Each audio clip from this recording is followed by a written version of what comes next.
They weren't like full on believe that there was something there until one guy actually spotted something crawling on the ceiling on the other side of the room. It's pure black. It's like a full body apparition that's climbing.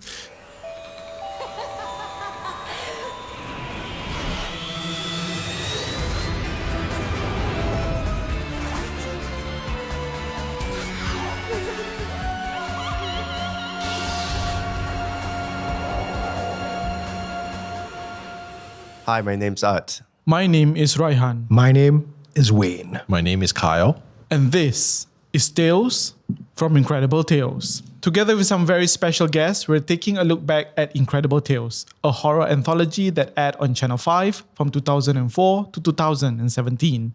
We will also be asking our guests to share their scary stories. Utt, the host of Incredible Tales throughout its 13 years, is back with us once again. Utt, welcome back, buddy. Hi, I am really excited. I mean, this is 7th episode, right? Yeah. Yeah. Yes. And the amount of people who are just enjoying what we're doing. God, yeah. And just stopping me like wherever I am just to talk about what they're listening to. So Very nice. it's pretty amazing. Really awesome. Yeah. I have to use incredible. Speaking of Incredible, in every episode of Tales from Incredible Tales, we will explore a different theme and how it ties to the classic Incredible Tales episodes. For this episode, we're looking at lingering spirits out for revenge. This episode's theme was inspired by Coffee and Pao from season 2. Every morning, a hawker delivers a fresh coffee and pao to an interrogation room that is no longer in use. A curious rookie officer investigates and finds out that the room holds a haunting story. Now let's take a look.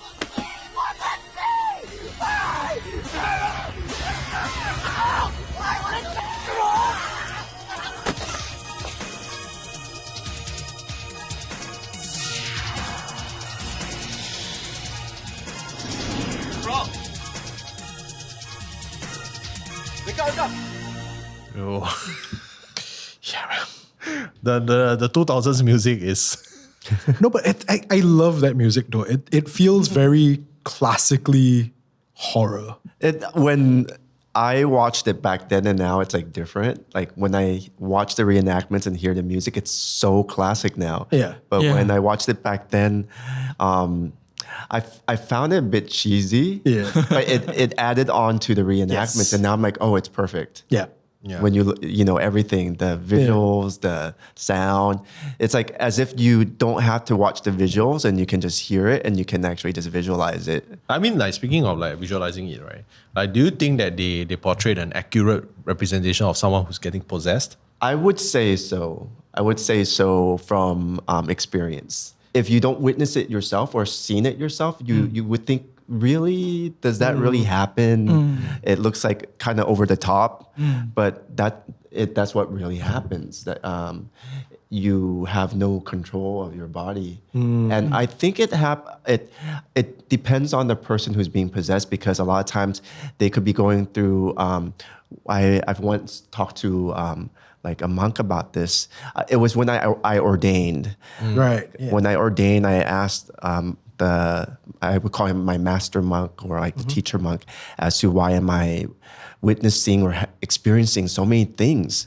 And he said, well, as you are going into ordainment or any type of religion, the spirits will come to you as a means of help, to like help them cross over, or they need to work their way up depending on depending on their karma and the form of death. And people and it's like two ways. This is like the spirits, right? On the other side of it, people who are living who have low energies are easily targeted. Right. Because they might not know that they have low energies. And low energies meaning it's like they might be depressed, or they might be down, or they might be going through things in their life that gives them a lower vibe and lower energy that allows a possession. Yeah. Yeah. Or they might be dabbling in bad stuff like black magic or whatnot. So yeah, I from hearing accounts and from seeing it myself in certain situations, I don't think it's over the top reenactment. I really think that can happen. Yeah, but I feel like this reenactment is actually quite mild. It's not like the Hollywood one where like it starts walking on floor. That's That's like super over the top because it's like so normal. He just walk past and then he see a spirit and then the spirit possess him and then he just walks. Basically the ghost is trying to say that I'm innocent. I'm not the murderer. So yeah, I think it's quite possible that could happen. And based on the episode itself, it's one of those Incredible Tales episodes where they have like an unknown interviewee. So it's based on actual events that happened and in a particular police department in Singapore. It's very interesting because we always see, spirits trying to get revenge, right? Spirits trying to hunt other people. Why do you think we're so drawn into them? Into stories of revengeful spirits? I think it's because it's been sensationalized that way. So that's how we see possessions. But with this is a reenactment of being appeased for something that spirit did not do. And I think that exists because a lot of times, like what I just mentioned earlier on, for them to be able to move on, they need to be able to move on from what they're holding on to. So I feel like with this reenactment, in order for the spirit to move on, she needs to be heard. She needs to be seen as to what she did not do. And I guess it adds a bit more drama. I mean, if there's a drama where somebody is getting revenge on somebody else, it's more interesting than just a... Well, yeah, it's like it's basically like watching a TV drama, but it's like in the spirit world, basically. So it's more entertaining. Yeah. Have you ever seen a vengeful spirit before? I mean, not against you, like just around. A what spirit? A vengeful spirit. Yes, I've seen and experienced dark energies. Oh. Yeah, dark energies. Those are considered dark energies. Yeah, I would term them dark. That's how I would term them. Dark energies for me, it's like when I know the spirits are quite revengeful, quite evil, quite dark. Yeah, and that's when I feel really uneasy because I feel they're quite powerful. Yeah. Usually they are quite old, right? To be still lingering in that same area. Yeah, I mean, like in terms of like if we're thinking about souls, like quite old. But I mean, revengeful spirits. I mean, they could have died young. Yeah, but but it depends on the circumstances. I'm really curious if there is a vengeful spirit out there who has yet to fulfill their desires. Will they still linger until they finish whatever they need to do? Oh God, yeah. Yes. I think so. Yeah, they will still linger. I think it's like a much bigger discussion because there's like quite a number of movies about it too. Yeah. There's like a movie in Thailand last year that was based on like very dark spirits and energies. And then usually like with movies, like you have like at the end of the movie, you sort of have a good ending, but this one looks like there's no good ending. Basically, the spirits, the dark energies still linger. Because the vengeful spirits, they are there possibly part of their karmic cycle. So the cycle hasn't run out. That's why they are there. They are either wrongly murdered or they committed suicide. It could be that for certain reasons and it has not fulfilled. There's a cycle. Once the cycle is completed, then they will move on. Yeah. But that's why certain rooms, they are sealed off. They cannot be used. There's a reason for that. Oh, I remember when we had the award shows with MTV in Genting. And just the ride going up to Genting is like, oh my gosh. Yeah. Have you been to Genting? Just like the roads going up. Yeah. And then I don't know the exact story, but maybe you guys can help me out because you might have heard the same thing. But apparently there's a particular penthouse or room at Genting that is purely for the spirits. Yes. What? Have you heard that? I've heard that story. Yeah. I don't know which. That's about as far as I know. That there's I didn't know it was a penthouse. I heard that there's a particular room that's just housed for the family of spirits, not just one spirit. Wow. Yeah. It's like a family of spirits. And there's a whole ritual and ceremony where it's like food is, offered and everything to protect The people who the visit. people and not protect the people, but protect the venue. Yeah. Yeah. Oh. Yeah. So to kind of keep the spirits appeased and just okay. So Yeah. this is your That's an space. exchange. Yeah. Yes. Yeah. Yes. Yeah. It's not to protect us. It's for them to just relax, I guess. It's for them and their intentions. Yeah. For the spirits. Yeah. So my like spirit senses went a bit haywired when I was there. I didn't sleep. I couldn't sleep. Oh, wow. Yeah. When I was there working, I literally could not sleep at all. That was how strong the spirits and the energies were for me. And it's like you have, I'm there working and it's like, it's music, it's entertainment. It's like everything's like very bright and vibrant, but I can feel like a lot of darkness in that vibrance. Wow. Yeah. So they were disturbing you while you were working. No, they weren't disturbing. I just felt like a weight, like a heavy, dark weight around. The area. Overall. Yeah, overall. Like it kind of makes sense. And I guess that's when I started to kind of try to find out more about, the place. And it's understandable. I mean, speaking of Genting, I'm just going to share a quick story. I just remembered. It wasn't my own experience, but it was a collective experience by 8 of my friends. 8 people actually saw it. So they stayed in this hotel in Genting, and they had like one of those conjoined rooms. So you can open the middle part. So you get 2 rooms conjoined. Okay. Right. So they were in one room. I think, don't know why they're gambling in the room. Instead of going to the casino, they're gambling in their room. And then one of the guys, it's all guys, one of the guys actually went to the other room to shower. And when they checked in, right, it's a very clean room. And then when he was showering, he realized that there were a lot of long hair. 8 guys, a lot of long hair in the sink. Like not the sink, the drain. The drain trap. So it's like he felt very weird. And then he went to go and tell one of the friends lah. He's like, hey, I think the room a bit weird, the vibes. Let's stick together. They're like, okay. Then they started getting phone calls on that same room. So one room is occupied and the other is empty except for toilets. They use it for toilets. So it started getting calls. And then when they pick it up, static. It's static. But you can see that the caller ID is from the lobby, but it's static. So they kept getting calls. And then they heard I think they heard a bit of running footsteps, the usual outside their rooms. And they were freaked out already at that point. Then all of them started to freak out. Then one of them actually saw a shadow move past the window. And it's quite a high floor, so it's probably floating by the window. So imagine when you're inside the room, right? It's all lights, very bright. So when you look outside, it's all dark. Yeah. So it's quite obvious. So he freaked out. Then he's like, hey, guys, let's go. But nobody wanted to move for some reason. They just, we just stay here. Like they weren't like full on believe that there was something there.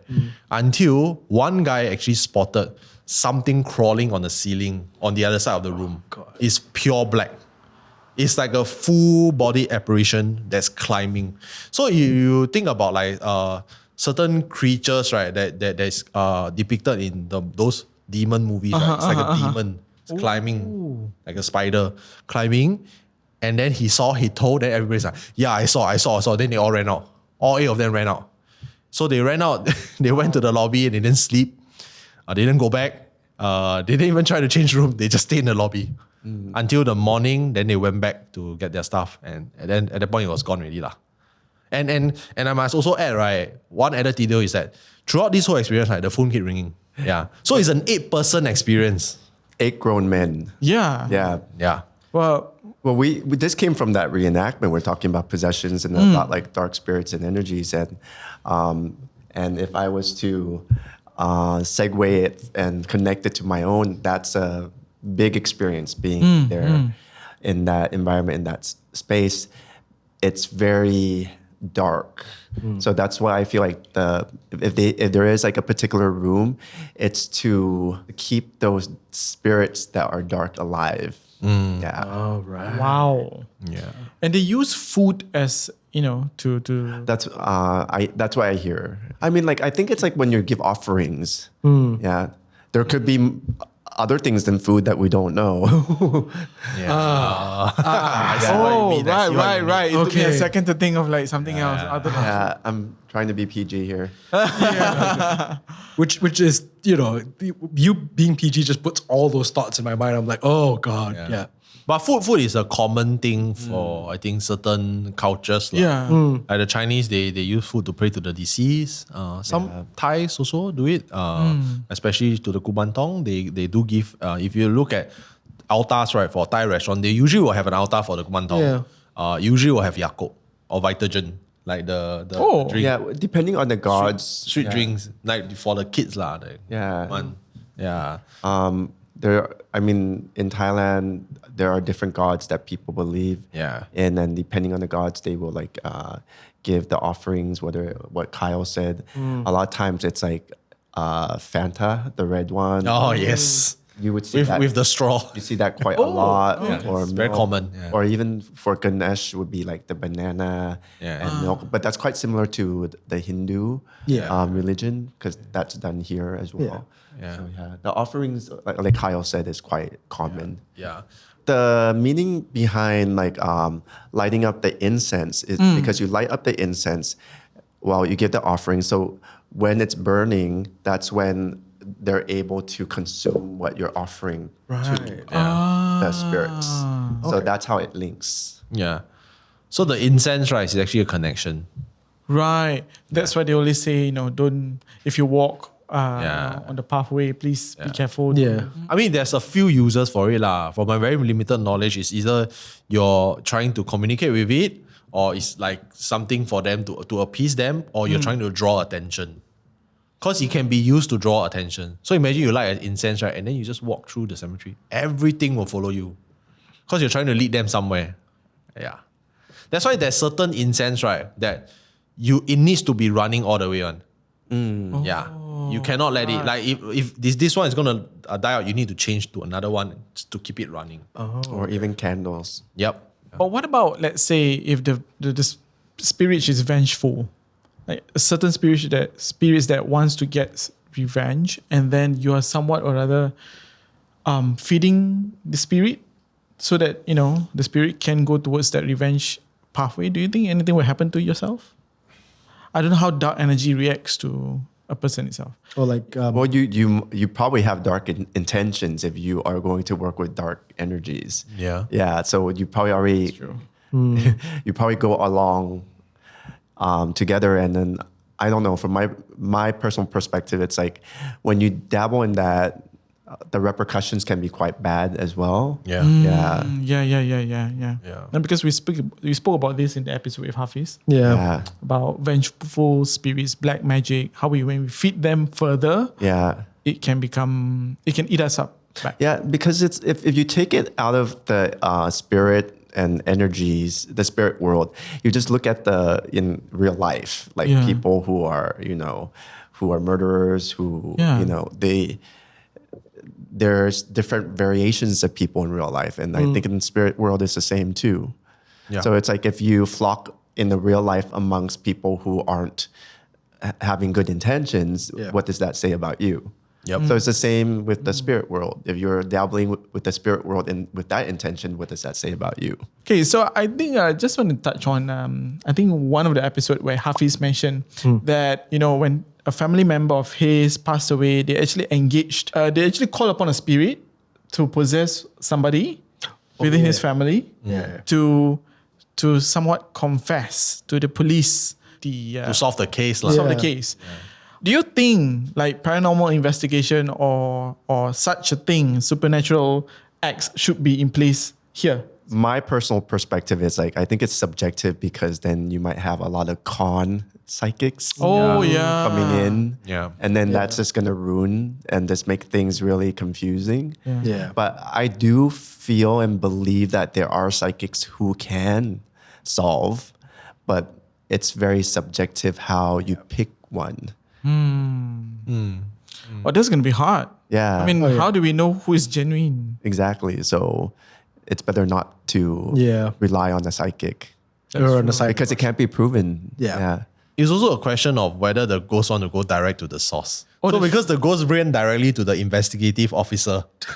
It would... Like, exactly. Yeah. So what I'm actually curious is that are there, and I'm pretty sure nobody will say anything, but are there any police officers out there, right? Please share if you have, that they have actually experiences where, like maybe a victim of murder actually approach you, hey, I think you're looking in the wrong place. You should look at here. Here's the clues.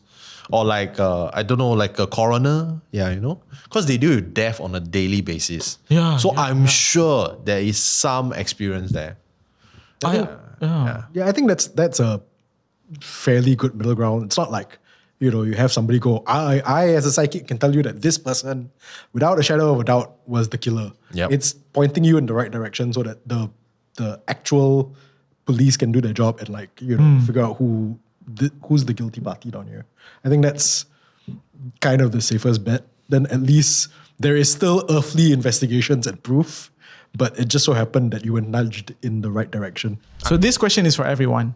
If you met with an untimely and unjust death, would you want to return for vengeance? I'm going to answer first just based on everything that Utt has said so far this season. No. Because clearly, before this season started, I might have answered differently. Yes. But after everything you said so far, the toll it's going to take, it's just not worth it. And quite frankly, at that point, I think my spirit just wants to rest. It's funny because I have two sides of answers. One is what Wayne said, where it's like, well, I'll leave it to whoever, caused the problem or caused the situation and make it their karmic situation, and I'll move on. And then there's the other side, it's like, But the thing is, it's just going to be like a circle. Yeah. Yeah. Yeah. Yeah. So I would go with the first one. Me and Wayne are going to the other side, guys. Yeah. What about you guys? We'll see you guys over on the other side. Yeah. okay, I think Kyle's still struggling with it. I can see. Because I know the type of person you are as well. Wow. Oh wow. That's the thing about you. You've got this very strong sense of justice. Yeah. So I know that this is bothering you a little bit. I think I won't come back as vengeful spirit. I'll come back as a spirit. I'll definitely come back. Because the differentiation between a vengeful spirit and a normal spirit is a spirit that has not passed to the light yet, right? But a vengeful spirit is you can say essentially is condemned already. Yeah. I will not go to heaven. I just want to see this person suffer, and I will torment this person as long as I'm a spirit. Something like that, right? I will haunt his family, I will give him illness, that kind of thing. Yeah. But for me, I will be more cheeky. I will disturb the investigating officer to the point whereby I point him to the right. Hey, bro, hello, hello. Hey, I think Sherlock Holmes can do better. Okay, can you wake up your idea? Hey. Then I will move on. Yeah, Right. Just to get my justice, but not in a revenge kind of way. So he served his time, then swap. Cause I feel like everybody has a lifespan, right? If you're murdered, it also means that your time is up already. Yeah. Right? Yeah. Okay, so three of you choose to go to the other side. I'm half. I think I'm half. But I won't take revenge. We're on the other side. He's half. Mine is He'll not take a while. revenge. Mine is He'll take a while. justice. Yeah. Good news, I'm coming for you guys. Nice. All right. Yeah, I agree to everything. I'm not gonna go for revenge because it's like a chop to the passport that says no way you're gonna enter heaven. So Yeah. I rather just live in peace. Die in peace. Yeah. All right. So this has been actually a really interesting conversation. But before we go, it's time once again for our morbid fact of the day. So, can any one of you guess what morbid fact is? It has something to do with murder. It's a thing that happens in developed countries. The statistics in developed countries of murders are higher than undeveloped countries. Very close, but actually no. Actually, the morbid fact is in 2011, there was statistics done that actually revenge is cited as a key factor for murders in developed countries. Oh. Yeah. This is in 2011? Yes. Oh, wow. Yeah. Oh, so it's like a statistic of the reason why I kill you. Yeah. It's one of the main reasons why people murder. Oh. Yeah. And we can go into a rabbit hole. That's why there's a thing called manslaughter. Because murder is premeditated. Manslaughter is in the heat of the moment. It's two different legal terms, right? Right. Yeah. Wow, and then we have to have another statistics. The number of vengeful spirits that became vengeful after the murder of the in a developed country. No, but how you find you need to find a whole bunch of arts to count the spirits. Utt and Kyle's. Yeah. You need the ticker thing. So 1, 2, 3. Oh, sorry, there's two of you too. Two of you guys in a cemetery just doing a survey. Fully booked, dude. Yeah. Like, Kyle, where are you? Oh, hey, dude, I'm booked in Oregon right now. Yeah, we're just doing a survey. Oh, with people? No. No. Statistics, bro. Yeah. It reminds me of like scenes from Men in Black. Yes. But this is like Yes. Men in Black, the spirits, the spirit world. No, there's one. It's called RIPD. Oh, really? Ryan Reynolds. Oh, yeah. Ryan Reynolds. Oh, Ryan Reynolds. He died as a that's cop right. and he became a cop in the afterlife. Oh yes. Yeah, it's quite fun. Yeah. All right. All right, thank you again, Utt, for joining us. And thank you, everyone, for tuning in to Tales from Incredible Tales. New episodes go up on every Thursday and Tuesday evening on YouTube and MeWatch and on podcast platforms such as meLISTEN, Spotify, and Apple Podcasts. My name is Utt. My name is Wayne. My name is Kyle. And my name is Raihan, and we will see you next time.